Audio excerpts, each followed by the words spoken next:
আসসালামু আলাইকুম বন্ধুরা, কেমন আছেন আপনারা? মাহে রমজানের শুভেচ্ছা রইল। তা আমরা গুনাহগার বান্দা, আমরা গুনাহ করেছি, অন্যায় করেছি। মাওলা গো, তুমি আমাদেরকে এই মাসের উছিলা, রমজানের উছিলা আমাদেরকে মাফ করে দাও, ক্ষমা করে দাও। মাওলা গো, আমরা কথায় গুনাহ করি, পাপে করি, যে কোনোভাবে চলাফেরার মাধ্যমে আমাদের ভুল ত্রুটি হয়ে থাকে। মাওলা গো, তুমি যদি ক্ষমা না করো আমরা কার কাছে যাব? যে আমরা পাপিষ্ঠ বান্দা, আমরা পাপ করেছি, গুনাহ করেছি, অন্যায় করেছি, তোমার কাছে ক্ষমা চাই। মাওলা, তুমি ক্ষমা করে দাও।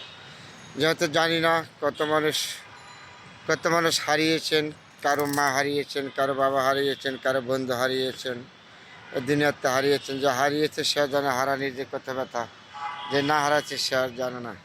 যেহেতু আমি বাবা হারিয়েছি, আমি জানি আমার কত ব্যথা।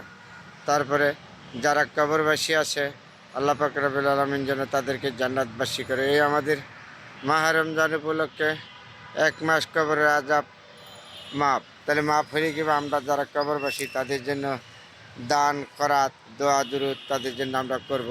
আল্লাহ পাক রব্বুল আলামিন যেন রমজান চলে গেলেও তাদেরকে যেন এই কবরের আযাব থেকে মুক্তি করে।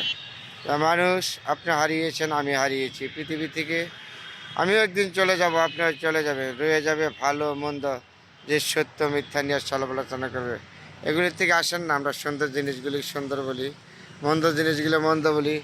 যে পিছনে আমাদের ভুলগুলি হয়েছে, ভুলগুলি আমি ক্ষমা চাই আল্লাহর কাছে। আল্লাহ, তুমি আমাদেরকে ক্ষমা করে দাও।